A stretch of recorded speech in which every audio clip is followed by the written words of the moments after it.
What's up, everyone? Welcome back to some more Oxygen Not Included. This is going to be a build video guide type deal thing for the new liquid oxygen system that I've been working on for a while now. And before we get into it, I just want to say I know that we have supercoolant and it's super simple to create a liquid oxygen system using supercoolant. But I kind of wanted to go old school with it and design a system not around like space materials. So basically you can build this from everything you can find on the comet and you don't need anything special to do so. So yeah, let's get into it. So here's the system right here. The top is just the cooling solution. This could be many other things. I've just stuck a turbine in here so that when they get hot enough, it will run and cool them down. All of these are made out of steel. So we've got two regulators cooling down the hydrogen and two regulators cooling down the oxygen. And then this is our primary cooling room. So the oxygen is pumped into here, which I have turned off right now because of a thing we're going to go over. And then once it condenses, it is then pumped into this room. So how does it work? Well, the hydrogen that we've pumped into this reservoir here, we pumped it about halfway through. So we have quite a lot of hydrogen here, way more than we need to actually run through the loop. And I'll explain why in a little bit. So basically, the hydrogen comes out right here, hits this thermal sensor. If it is not colder than -216, it is pumped back through the regulators, and we're going through two regulators, so that's cooling the hydrogen packets by 28 degrees each time it runs through, and then it's pumped back into this reservoir. Now this is important, and I got this idea from one of Brothkar's recent videos, which I'll post in the comment section or the description. I'm pretty sure you've all seen it, but I'll post it regardless. And he was talking about how you can average the temperature of the material contained in a reservoir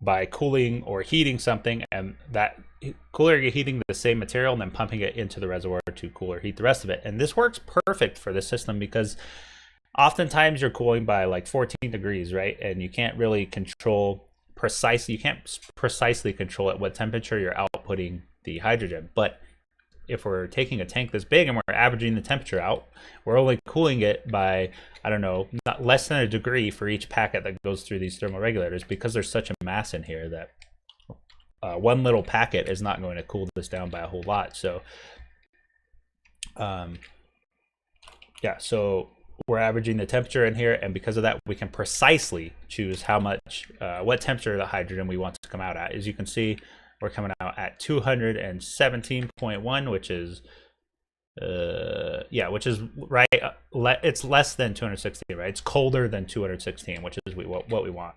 Anything colder than this and we run into some problems, because at that point we're getting very close to the condensation point of hydrogen. If you take the 28 degrees that we're cooling by and then we add it to, you know, -216, or we reduce that by 28 degrees, rather cool it down by that much, we're getting very close to the condensation point of hydrogen and also the freezing point of oxygen. So we want to keep it around in between those two. So I found that -216 works quite well. So once we've hit the target temperature, we open this valve, stopping the flow through the regulators and then letting it flow through this loop.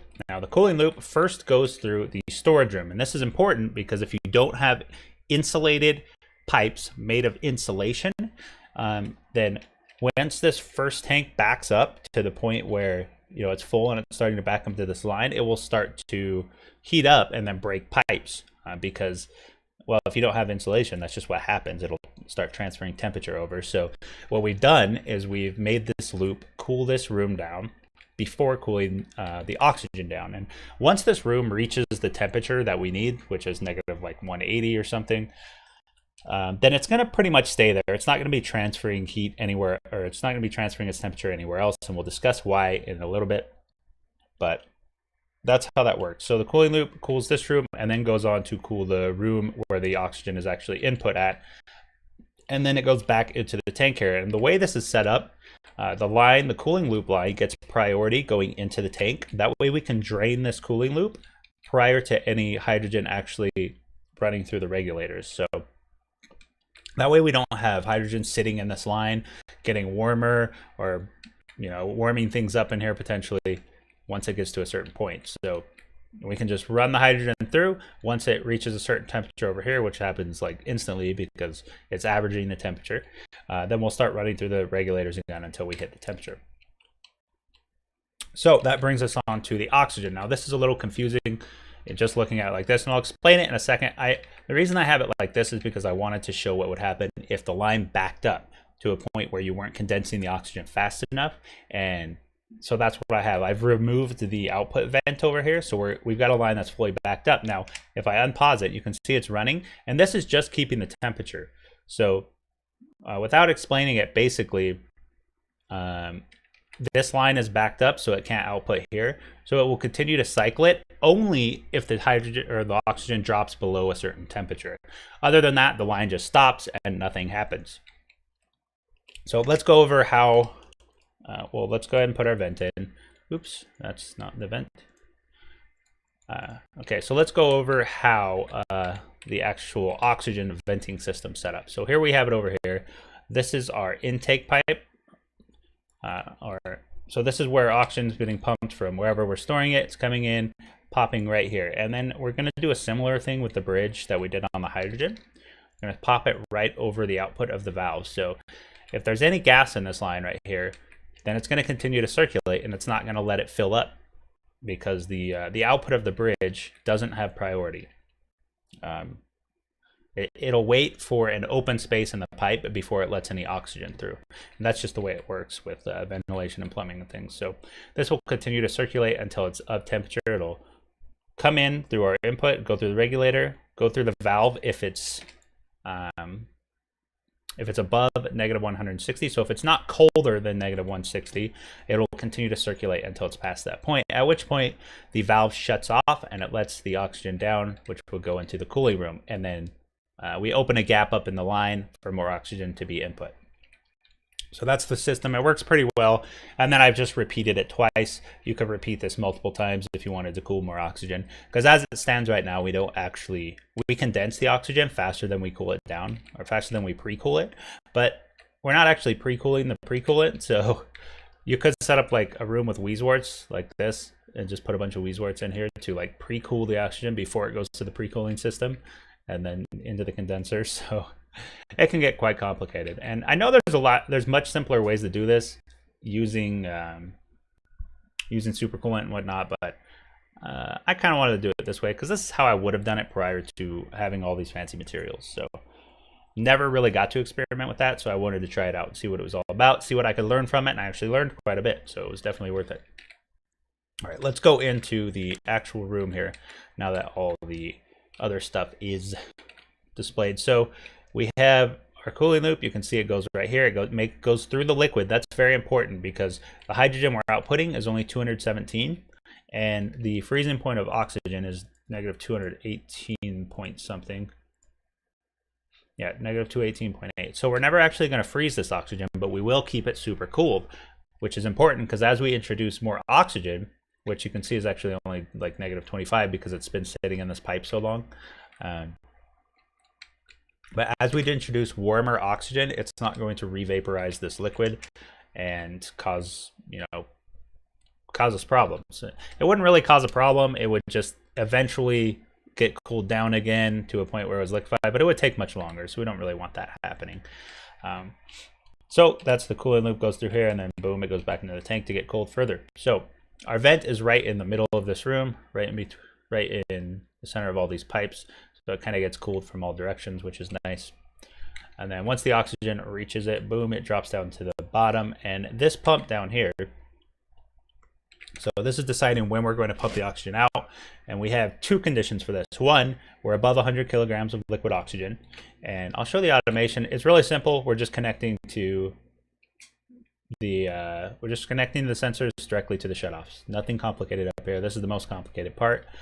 And so this one is controlling the liquid pump here. So we've got one with a hydro sensor set to above 100. So if we have more than 100 kilograms of liquid oxygen, that's satisfying one portion of this AND gate. The other part is that we don't have liquid oxygen in this line because if it's backed up to this point, I no longer want to pump it because I don't want it to sit in this line. We could rearrange this and put this tank over here and then add a line over here, but you get the idea, and that's really the important part.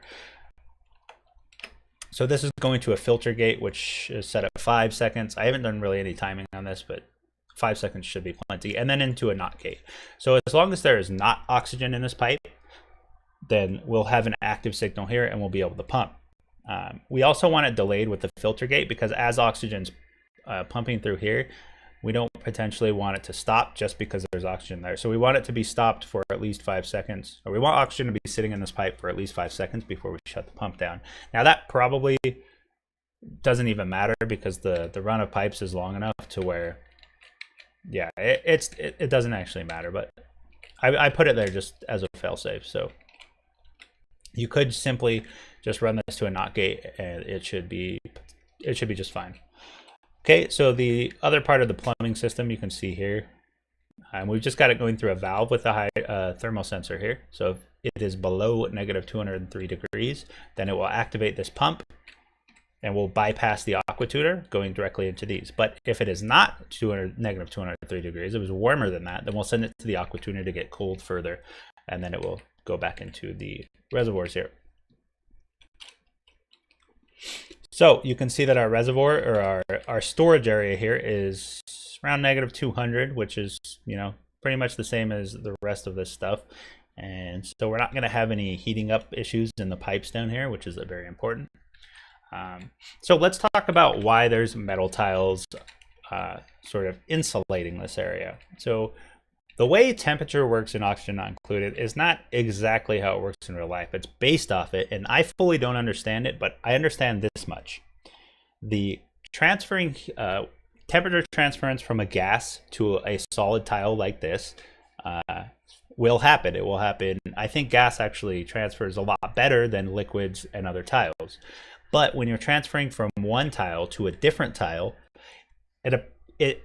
I think it like averages the thermal conductivity of the two. I'm not sure exactly how the calculation happens, but essentially, if the transference isn't over a certain point, then it just acts as if there is no transference. So by putting metal tiles here, we're not actually heating or cooling these ceramic tiles surrounding it. So the metal tiles are actually acting as an insulator for our sort of refrigerated room here. And this would happen if we just had ceramic insulated tiles, but it would happen much more slowly. So they would cool down much more slowly, and it would take much more thermal energy because there's a lot more mass and the heat capacity is a lot higher. So it would take more thermal energy, which means more hydrogen running through these thermoregulators for longer to actually cool down the ceramic to a point where it got to this. So by using metal tiles, which have a mass of 100 kilograms, which is the lowest of a tile that you can build, and a much lower heat capacity, we can spend much less energy and time cooling these tiles down to what we need it instead of the ceramic. Oh, I actually have some insulated gas pipe made out of sandstone there. Let's go ahead and fix that right now. No idea how that happened.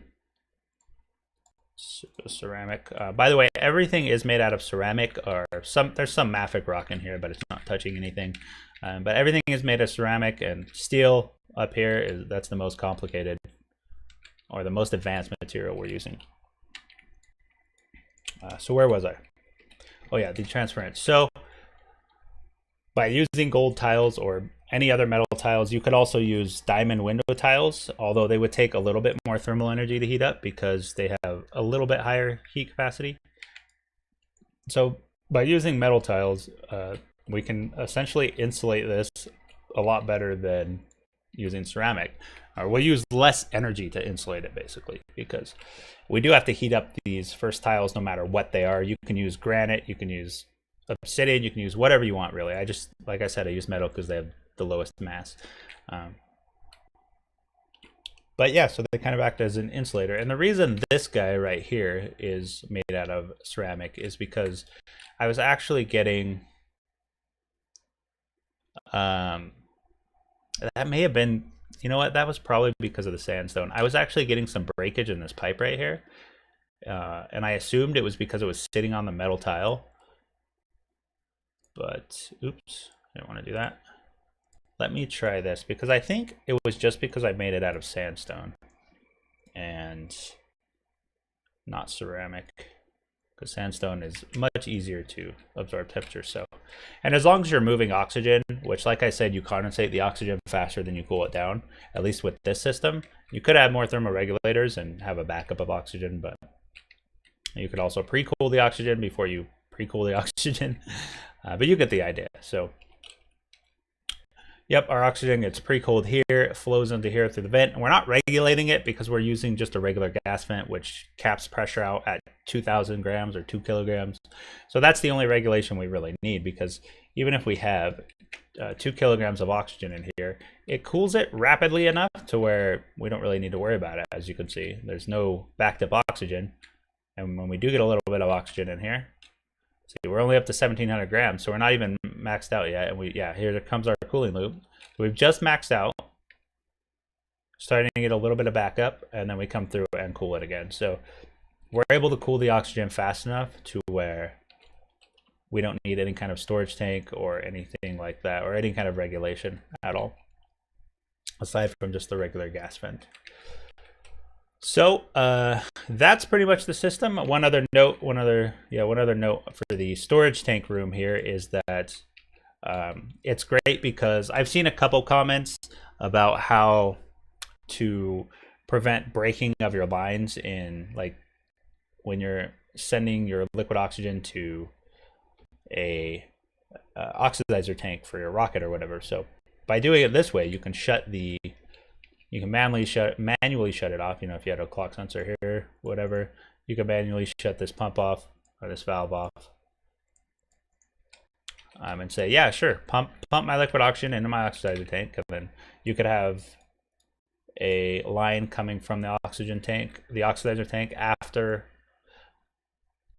the input. So once it's full, it'll start flowing out and then back into your tank room. That way all your pipes would empty, and then you could introduce some other liquid into the line to pre-cool it for your next rocket, because obviously once you launch the rocket, it's going to heat the pipe up.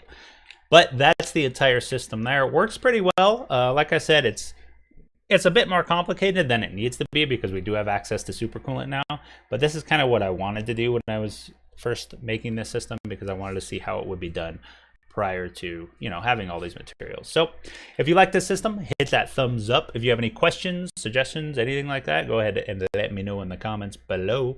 Subscribe for more content. Thank you for watching, and I hope you all have a wonderful day.